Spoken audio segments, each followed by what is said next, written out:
we met in where did we meet? We met in Baltimore at the Marriott, and then that's where we met Charlie. He came for another potential driver, and we interviewed him. You interviewed him. David Miller, yeah. And then we did our Baltimore gig downtown, with the beautiful part of the city where we were able to do this, and then the meal thing. Trying to get, because we're running out of gas now. Yeah. We're running like, how you're like, you're almost crawling to the finish line because you just lost everything. You just got maybe 1 ounce of energy left or so. It's almost like we're just running out, and then. It's the 23rd mile of the marathon where you don't think you could make it. You haven't got that last burst yet. Yeah. You're gonna try and make it. Yeah. So then you guys went out and tried to get some meals and everything, and you ran across some good people at Chili's. Yeah.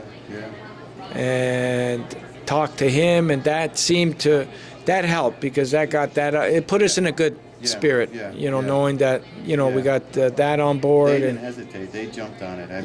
We were clumsy in our approach to him, possibly, and everything. But he was getting the message and everything, and it was late, but he got the message. He understood what we were doing, and even if he wasn't getting the message, I think he wanted to help anyway. Well, it shows in your thing now, just like you said. It shows in me. It shows in you. Like it shows. No matter what comes out of your mouth, it shows that, this is all genuine. I think if I was just hungry and driving down and I ran out of gas and I honest to God needed a hamburger and I was nobody and I just I was still on my way to Florida, for instance, he would have gave me a hamburger and $10 for gas.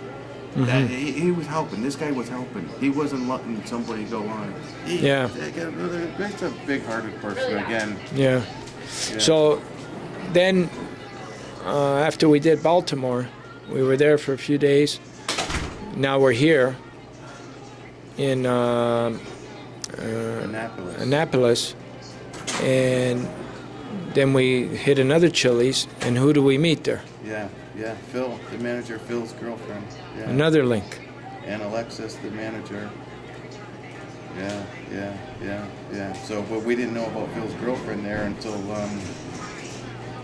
After, again, we did our clumsy presentation there and told her, we would like to have her come on board and join a torch lighting and a torch run and participate in this Truck Life and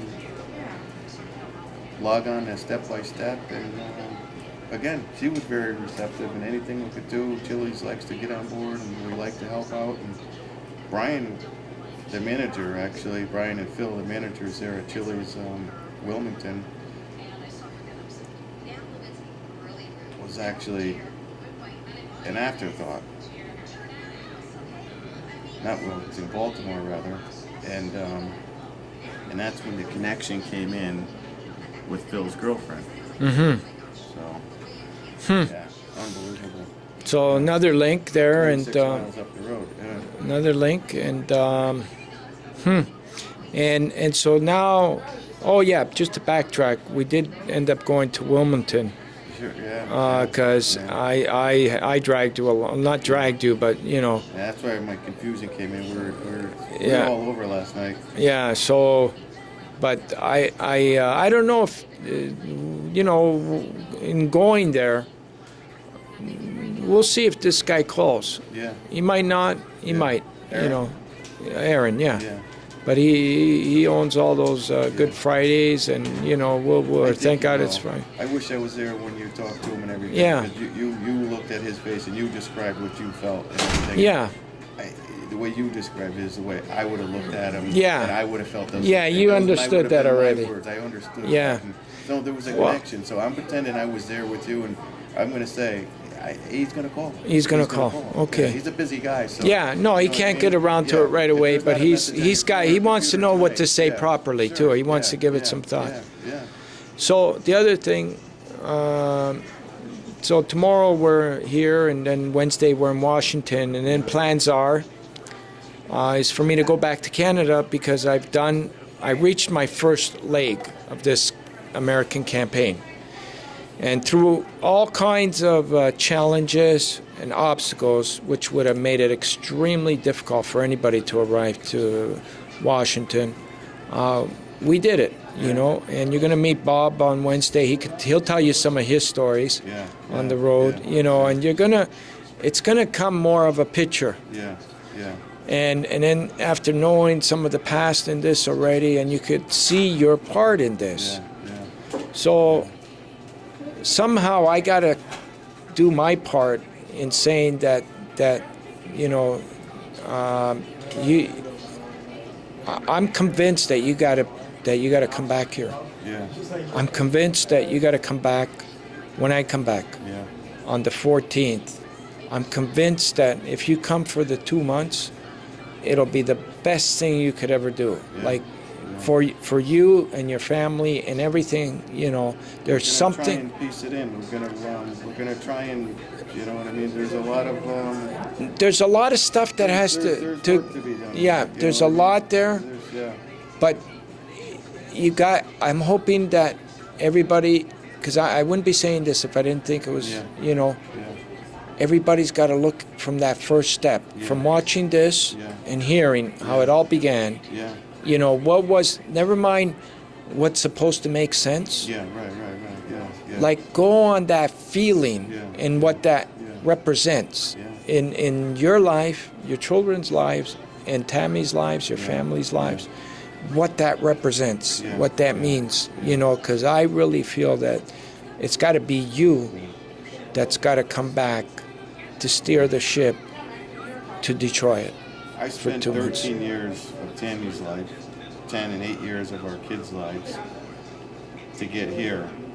And if I could spend a couple, 3 months, 6 months to get up here and to really grasp a little bit more about life, myself, my relationship with my wife, kids, life, you, what you're doing here, I mean, this is not just about this either. This is about Life 101. And everybody knows what Life 101 is. It covers everything. And so this, to me, has been Life 101 and an understanding of a lot of things that I didn't understand before, a lot of things that it's going to be a little clearer, be clearer later on in life. I have a hard time articulating my thoughts. I love that. But it's working, you know what I mean?